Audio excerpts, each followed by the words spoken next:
साथियों नमस्कार, स्वागत है आपका अपने चैनल सक्सेस जंक्शन एक कदम सफलता की ओर में। और हम लेकर के आ गए हैं करंट अफेयर विद स्ट्रैटेजी के। जिस तरह से एग्जाम का पैटर्न चेंज हो रहा है और परीक्षा का स्तर बदल रहा है, उसकी ओर ध्यान देते हुए हम आपके लिए ये महत्वपूर्ण क्लास लेकर के आए हैं।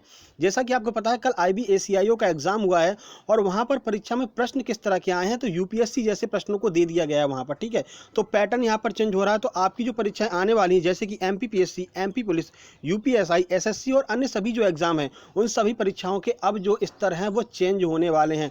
आपको हर प्रश्न के बारे में डिटेल में जानकारी होनी चाहिए। तो कुछ इसी तरह से प्रश्नों से हम आपको रूबरू कराने वाले हैं। तो ये क्लास इन सभी परीक्षाओं के लिए बहुत ज़्यादा महत्वपूर्ण साबित होने वाली है। तो आइए बिना समय गवाए हुए चलते हैं सीधे पहले प्रश्न की ओर। तो ये है आपका पहला प्रश्न। किस देश ने अपने राष्ट्रीय गान में नया शब्द वन जोड़ दिया है? अभी हाल ही में किसी देश ने अपने राष्ट्रीय गान में थोड़ा सा परिवर्तन किया है और वन शब्द को जोड़ दिया है। ऑप्शन ए है भारत, ऑप्शन बी है ऑस्ट्रेलिया, ऑप्शन सी है पाकिस्तान या फिर ऑप्शन डी है मलेशिया। तो किस देश ने अपने राष्ट्रीय गान में परिवर्तन किया है? आइए इसका आंसर देखते हैं। तो इसका आंसर है बी, यानी कि ऑस्ट्रेलिया ने जो है अपने राष्ट्रीय गान में कुछ परिवर्तन किया है। तो ऑस्ट्रेलिया का राष्ट्रीय गान कहाँ से शुरुआत होता था उसके बारे में भी हम आपको बता देते हैं। फिर आपको हम ऑस्ट्रेलिया के बारे में महत्वपूर्ण जानकारी देते हैं, क्योंकि अब प्रश्न जो हैं कुछ इस तरह से ही पूछे जाने वाले हैं। तो देखिए, ऑस्ट्रेलिया का जो राष्ट्रीय गान था वो था for we are young and free. उसको बदल करके अब क्या कर दिया गया, for we are one and free. One का मतलब यहाँ पर क्या है, तो एकता को जोड़ा गया, एकता को यहाँ पर दिखाया गया कि we are one and free, मतलब हम एक हैं और बिल्कुल स्वतंत्र हैं हर काम के लिए। अब देखिए, ये तो परिवर्तन हो गया ऑस्ट्रेलिया के राष्ट्रगान में। अब हम आपको महत्वपूर्ण जानकारी देते हैं कि प्रश्न किस तरह से आपसे पूछा जा सकता है MPPSC के एग्जाम में। तो देखिए, सबसे पहले आपसे पूछा जाएगा कि जो ऑस्ट्रेलिया है उसके PM की बात करते हैं तो स्कॉट मॉरिसन जो हैं वो ऑस्ट्रेलिया के प्रधानमंत्री हैं वर्तमान में। ठीक है, ऑस्ट्रेलिया की राजधानी की बात करते हैं तो कैनबरा जो है वो ऑस्ट्रेलिया की राजधानी है। ठीक है, अब हम बात कर लेते हैं अपने भारतीय संविधान की। तो ऑस्ट्रेलिया के संविधान से भारतीय संविधान में क्या क्या चीज़ें ली गई हैं ये आपको बताना है। तो भारतीय संविधान में समवर्ती सूची ऑस्ट्रेलिया के संविधान से ली गई है, और जो प्रस्तावना की भाषा है वो भी ऑस्ट्रेलिया के ही संविधान से ली गई है। अब भारत की बात कर ले तो भारत का राष्ट्रीय गान क्या है, तो जनगण मन जो है वो भारत का राष्ट्रीय गान है। साथ ही साथ में इसको किसने लिखा है, तो गुरुदेव रविंद्रनाथ टैगोर ने जो है जनगण मन की रचना की थी। और पहली बार कब गाया गया था यह आपसे पूछा जा सकता है परीक्षाओं में। तो भारत का जो राष्ट्रीय गान है 1911 के कोलकाता अधिवेशन में, कहाँ पर, तो कोलकाता अधिवेशन में पहली बार यहाँ गाया गया था भारत का राष्ट्रगान। तो याद रखिएगा, महत्वपूर्ण प्रश्न है ये, सारी जानकारी आपसे पूछी जा सकती है परीक्षाओं में। चलिए सीधे चलते हैं अगले प्रश्न की ओर। तो अगला प्रश्न है, हाल ही में देश की सबसे युवा पंचायत अध्यक्ष कौन बन गई हैं? देश की सबसे युवा पंचायत अध्यक्ष हैं, इसलिए महत्वपूर्ण है, प्रश्न आपसे परीक्षाओं में पूछा जा सकता है। ऑप्शन ए है रेशमा मरियम रॉय, ऑप्शन बी है आर्या राजेंद्रन, ऑप्शन सी है अनुप्रिया गोयनका या फिर ऑप्शन डी है गई भैंस पानी में, यानी कि इनमें से कोई नहीं। आइए इसका आंसर देख लेते हैं। तो यह है इसका आंसर, यानी कि रेशमा मरियम रॉय जो है वो हाल ही में देश की सबसे युवा पंचायत अध्यक्ष चुनी गई हैं। आइए इनके बारे में आपको कुछ जानकारी देते हैं। तो देखिए, केरल राज्य में ये चुनाव हुआ था अभी हाल ही में, और सबसे युवा पंचायत जो है वो कौन है, रेशमा मरियम रॉय। इनकी उम्र कितनी है, तो 21 वर्ष जो है वो इनकी उम्र है। अब देखिए, यहीं पर हम बात कर लेते हैं आर्या राजेंद्रन की। तो देखिए, जो आर्या राजेंद्रन है, तो आर्या राजेंद्रन देश की सबसे युवा महापौर चुनी गई हैं। ये भी याद रखिएगा, प्रश्न पूछा जा सकता है आर्या राजेंद्रन से संबंधित। तो आर्या राजेंद्रन जो है वो देश की सबसे युवा महापौर हैं। अब देखिए, आपको कुछ और जानकारी देते हैं। यहाँ पर पंचायती राज की बात की जा रही है, तो आपसे प्रश्न पूछा जा सकता है कि भारत में पंचायती राज व्यवस्था जो है कौन सी पंचवर्षीय योजना के अंदर जो है मतलब चालू की गई थी। तो दूसरी पंचवर्षीय योजना जो है उसके अंतर्गत जो है पंचायती राज भारत में चालू किया गया था। कब चालू किया गया था, तो 2 अक्टूबर 1959 को राजस्थान के नागौर जिले से प्रारंभ किया गया था। समिति आपसे बार बार पूछी जाती है, पंचायती राज से समिति जो है, तो बलवंत राय मेहता समिति और अशोक मेहता समिति, दोनों समिति जो है वो आपकी पंचायती राज से ही संबंधित है।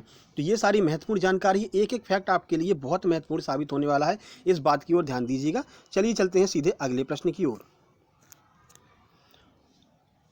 और ये जो फैक्ट हमको बता रहे हैं, इन फैक्टों को नोट डाउन करते चलिए, क्योंकि प्रश्न अब ऐसे ही आ रहे हैं। देखिए, प्रश्न कैसे आए थे पिछली बार जो है, अभी IBACIO का जो एग्जाम हुआ है उसमें ऐसे प्रश्न आए हुए थे। जैसे अभी हमने आपको बताया केरल, तो केरल के बारे में सीधे पूछ लिया था कि पहले तो वहाँ से पूछ लिया कि कौन जो है वो पंचायत की युवा पंचायत सदस्य बनी है, ये पूछ लिया। फिर उसके बाद उसी में पूछ लिया आपकी पंचायती राज समिति का संबंध इससे है। ठीक है, पंचायती राज समिति द्वितीय पंचवर्षीय योजना के अंतर्गत आई थी। अब बताइए इनमें से सही कौन सा है, पहला, दूसरा, तीसरा या फिर इनमें से कोई नहीं। मतलब कि इस बार जो है यूपीएससी के पैटर्न पर आपसे आईबीएसईआईओ में एग्जाम में जो प्रश्न पूछे गए हैं, तो इसी पैटर्न को एमपीपीएससी भी फॉलो कर सकती है। तो आपको याद रखना है, इस तरह से आपको एक एक प्रश्न की डिटेल में जानकारी लेते हुए चलना है। चलिए प्रश्न नंबर 3 की बात कर लेते हैं। प्रश्न नंबर 3 है, कोपली जल विद्युत परियोजना का संबंध किस राज्य से है, यह आपसे पूछा गया है। ऑप्शन ए है त्रिपुरा, ऑप्शन बी है मेघालय, ऑप्शन सी है मिजोरम और ऑप्शन डी है आसाम। आइए इसका आंसर देख लेते हैं। तो इसका सही आंसर है डी, यानी कि आसाम से संबंधित है कोपली जल विद्युत परियोजना। आइए आपको इसके बारे में थोड़ी जानकारी देते हैं। तो यह परियोजना ब्रह्मपुत्र की सहायक नदी कोपली नदी पर चल रही है। कौन सी नदी पर? कोपली नदी पर चल रही है कोपली जल विद्युत परियोजना। आपसे पूछा जा सकता है किसकी सहायक नदी है, तो ब्रह्मपुत्र की सहायक नदी है। अब देखिए, आपसे अब ये पूछा जा सकता है कि राष्ट्रीय जलमार्ग जो 2 है, नेशनल वाटरवे नंबर 2 है, वो नेशनल वाटरवे नंबर 2 जो है वो आपकी ब्रह्मपुत्र नदी पर ही बनाया गया है। और अभी हाल ही में ब्रह्मपुत्र नदी पर ही सबसे लंबा जो रोपवे है वो आसाम में ही बनाया जा रहा है। ब्रह्मपुत्र नदी के ऊपर सबसे लंबा रोपवे बनाया जा रहा है। ठीक है, अब वाटरवे 1 की बात कर लेते हैं, क्योंकि आपसे पूछा जाता है परीक्षाओं में कि जो राष्ट्रीय जलमार्ग नंबर 1 है वो कहाँ से कहाँ तक है। तो इलाहाबाद से लेकर के हल्दिया तक जलमार्ग नंबर 1 है, गंगा नदी के ऊपर बना हुआ है। इलाहाबाद को प्रयागराज अब कहा जाता है, याद रखिएगा, नहीं तो कंफ्यूज नहीं होना है, प्रयागराज कहा जाता है। अब देखिए असम की बात कर लेते हैं। तो भूपेन हजारिका पुल जो है वो हाल ही में असम में निर्माण किया गया है। ठीक है, और किस किस को जोड़ता है, तो आसाम से लेकर के अरुणाचल प्रदेश को, दोनों को जोड़ता है आपका भूपेन हजारिका पुल, और लोहित नदी पर बना हुआ है। ये भी आपसे पूछा जा सकता है। ये महत्वपूर्ण कुछ फैक्ट हैं जो आपसे परीक्षाओं में पूछे जा सकते हैं। चलिए अगले प्रश्न की ओर चलते हैं।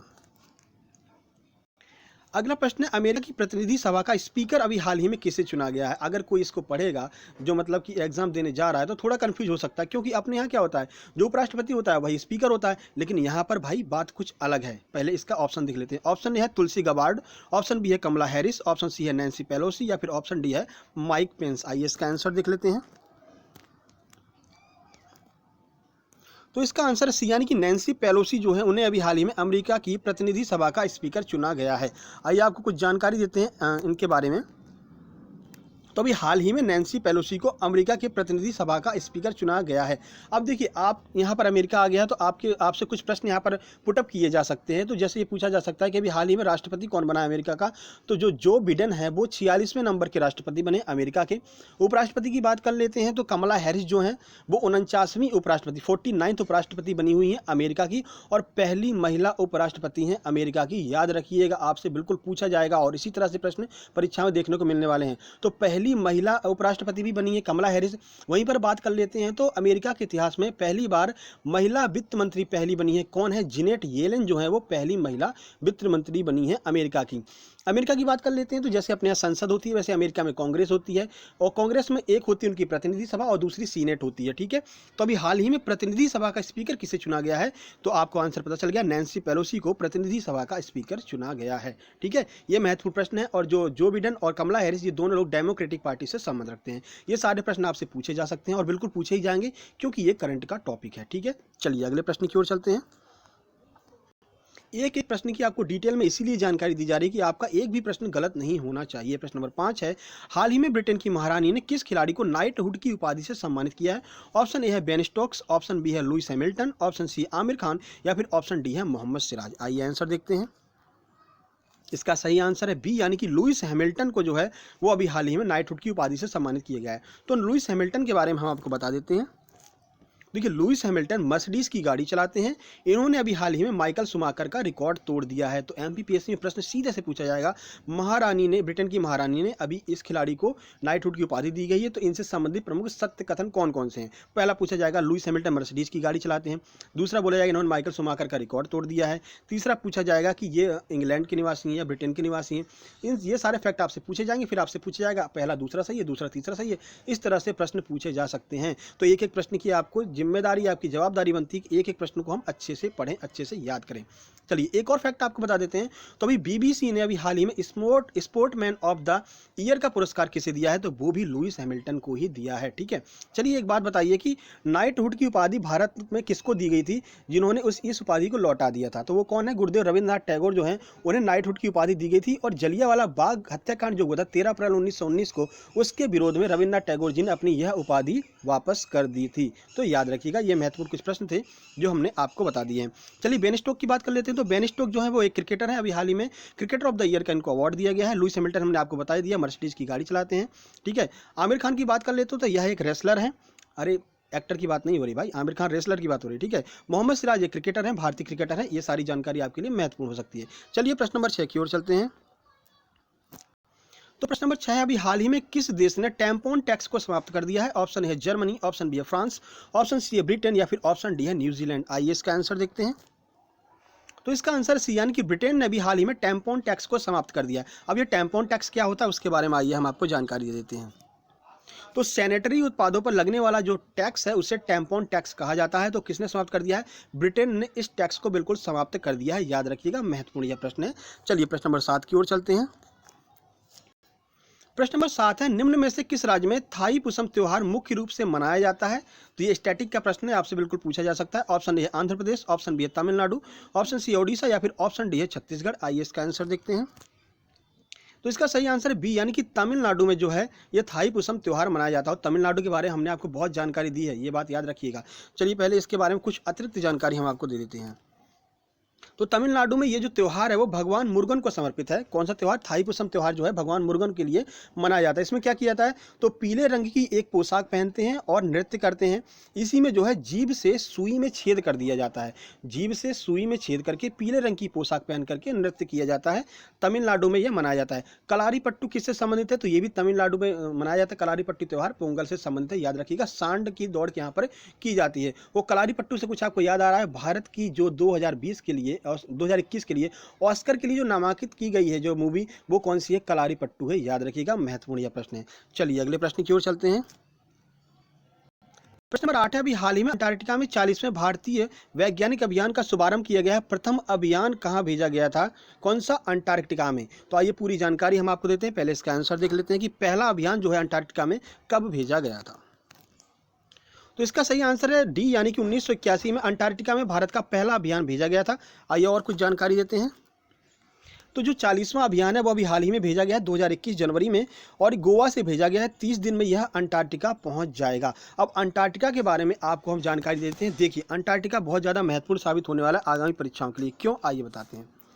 तो देखिए अंटार्कटिका जो है उसको व्हाइट कंटिनेंट कहा जाता है। पहला प्रश्न यहाँ से पूछा जाएगा, अंटार्कटिका को व्हाइट कंटिनेंट कहा जाता है। दूसरा प्रश्न पूछा जाएगा, अंटार्कटिका की सबसे ऊंची चोटी कौन सी है? तो जो माउंट विल्सन है वो अंटार्कटिका की सबसे ऊंची चोटी है। अब आपसे प्रश्न पूछा जाएगा कि अंटार्कटिका पर भारत के प्रथम 3 जो अभियान भेजे गए थे वो कौन कौन से हैं? तो पहला अभियान जो है वो पहला अभियान था दक्षिण गंगोत्री अभियान, महत्वपूर्ण है। दूसरा अभियान था मैत्री अभियान, और तीसरा जो अभियान था वो भारतीय, तीसरा अभियान भारतीय जो नवीनतम है भारतीय अभियान जो है तीसरा भेजा गया था। और अभी 40वां अभियान अभी हाल ही में भेजा गया है, ठीक है। दक्षिण गंगोत्री जो है दक्षिण गंगोत्री ने काम करना बंद कर दिया, बाकी के दोनों अभी भी काम कर रहे हैं। तो ये महत्वपूर्ण प्रश्न थे आपके अंटार्कटिका से संबंध में, ठीक है, याद रखिएगा। चलिए अगले प्रश्न की ओर चलते हैं।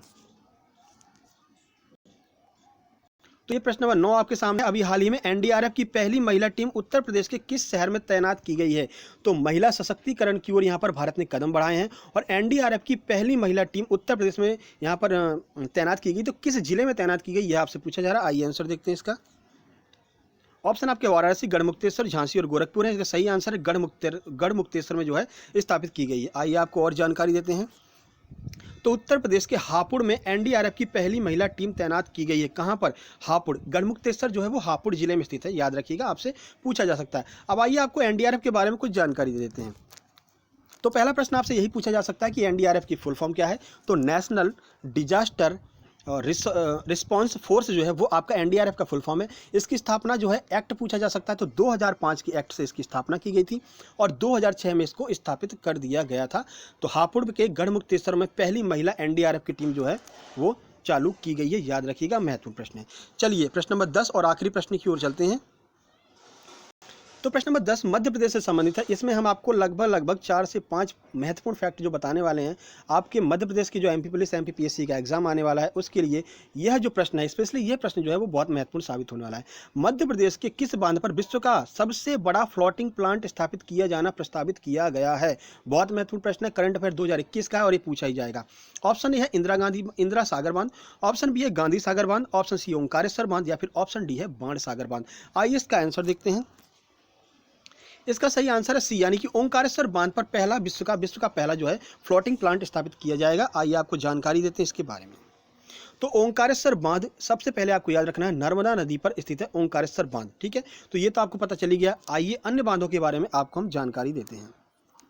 तो देखिए, सबसे पहला आपका आ रहा इंदिरा सागर बांध। इंदिरा सागर बांध सबसे महत्वपूर्ण है, क्यों? ये जो बांध है ये आपका नर्मदा नदी पर स्थित है, खंडवा जिले में स्थित है और पुनासा गांव के पास, मानधाता पुनासा गांव के पास में स्थित है। तो आपसे कभी कभी इंदिरा सागर बांध को पुनासा डैम के नाम से भी पूछ लिया जाता है, तो याद रखिएगा पुनासा डैम इंदिरा सागर बांध जो है एक ही बात है, नर्मदा नदी पर स्थित है, खंडवा जिले में स्थित है, ठीक है। चलिए गांधी सागर की बात कर लेते हैं।